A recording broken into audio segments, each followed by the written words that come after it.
Okay. Have you seen Moment of Contact? No. Ooh, you need to watch that. Moment of Contact. Yeah, it's a Okay. documentary about a UFO crash in Brazil, in Varginha, Brazil, in 1996, and the whole town saw it. All these witnesses in the town saw the things, saw the things in the sky, and one of them, it was a lightning storm, like a terrible lightning storm, and one of them crashed, and these people found whatever the thing was and two bodies, and one of them was alive.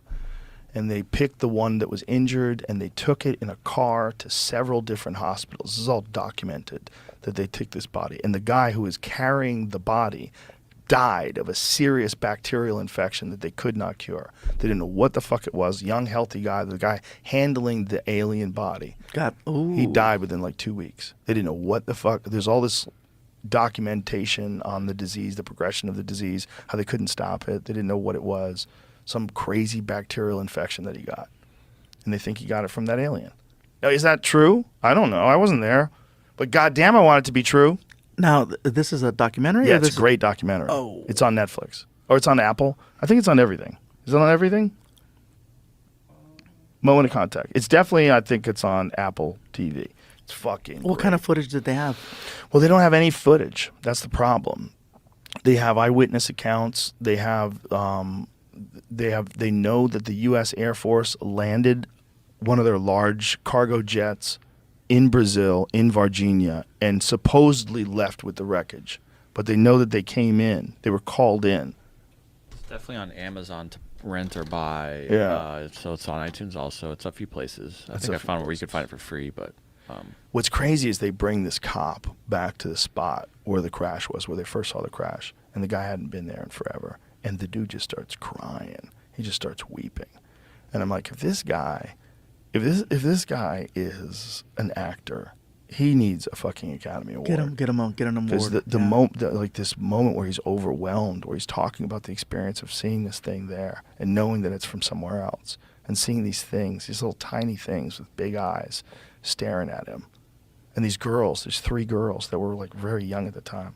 They were sisters, and they were playing outside, and they saw this thing, and they said the thing was like trying to communicate with them, tell them to help it.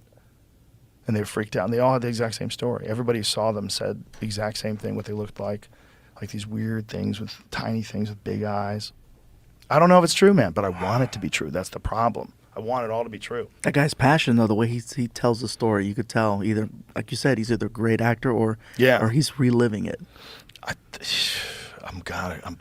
Maybe it's a mass psychosis. Maybe they were all on mushrooms. Maybe. Or maybe he's telling the truth, which would be fucking insane. And if there really are things that can visit us, and the question would always be like, would their vehicles would crash? Wouldn't they be past crashing now? Wouldn't they be beyond that in technology? Not necessarily, because here's the thing. If you think about like where the technological level that human beings are at right now, like in a first world country, and then you go to the Amazon and you have the indigenous hunter-gatherer tribes who still live the old way, they're there too at the same time in 2023. So just because there's aliens out there doesn't mean they're all the same level of advancement. There might be an alien out there that's 1,000 years ahead of us, just 1,000. And every now and then they get hit by lightning, just like everybody does. You can't predict it. And they make their way through, and they might have landed, they might have ported back to wherever the fuck the lightning storm was and didn't understand it was going to happen, and got fucked up and crash landed in a backyard in Brazil. It might have happened. What always gets me is that the technology on like spacecraft never matches the body. Like it's always something that's like all these different like right now there's that video that they're showing something in the backyard that's hiding, and this thing looks it almost looks ape-like. Like so there's nothing that it's not. I don't know anything. about that video. What is this video? But I'm saying, but you know what I'm talking about, right? But I know what you're talking about. It's fake as fuck, right? They were saying it was the UFO from the Vegas They were saying thing, it's the but, Vegas they thing. just took the But 911 I mean, audio and put it over top of another video. And you never see the body or whatever match whatever the technology is as far as the craft. Well, the most compelling story does, and that's the Bob Lazar story. And Bob Lazar is a guy who is a propulsions expert. He says he was hired to work in Vegas, back engineering in Nevada, in the desert area, S4, where they were back engineering an alien craft. And he said it was designed for tiny things, like something that was like 3 feet tall. Like you had to crouch inside of it. And he said everything was impossibly smooth. Like it was like melted wax. Like there was no seams. There was no, the way it was constructed, whatever the metal was It some. looked like it was one piece. Yes, and it was some metal that they just do not understand it. And they had a reactor, and then this reactor created some sort of an anti-gravity wave that allowed this thing to move. And this reactor was based on an element that wasn't on the periodic table yet, element 115. And these people, these beings, supposedly have a stable version of this element. And in this reactor, it allows them to violate all of our understanding of propulsion systems and use some sort of gravity-based propulsion. I want to believe it. That's the problem. Sounds awesome. I want to believe all of It it. does sound I don't even awesome. want to question it for a second. I don't want to believe there's any lies. Oh, yeah, that looks fake as fuck. I still know where it's from. It's got to be from somewhere, but What is that? That looks so weird, dude. Like a monkey, right? Yeah, that looks like some sort of a Bigfoot Like a thing. primate. Said it's 8 feet tall. Bigfoot from space, bro. Maybe that's it.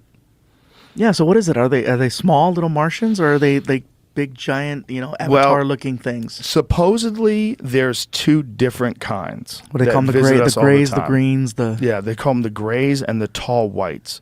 And the tall whites almost look Scandinavian. They have like white hair, and they have their ears are like flat against their head, and their eyes are like twice as large as ours. But why am I saying that? I don't know what the fuck I'm saying. Somebody said it, so I repeated it.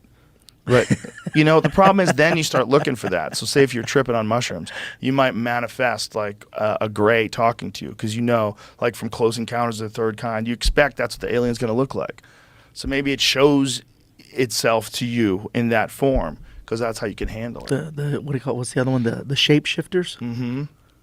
And then there's the Men in Black, right? They come visit you and fucking erase your brain. What are you doing?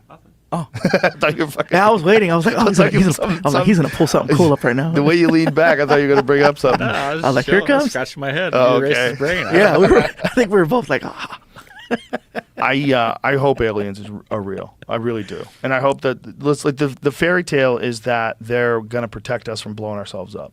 That's the fairy tale. That would be the best case scenario.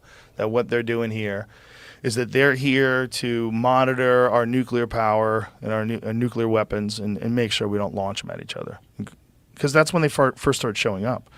All the stories about UFOs really kicked in after Hiroshima and Nagasaki.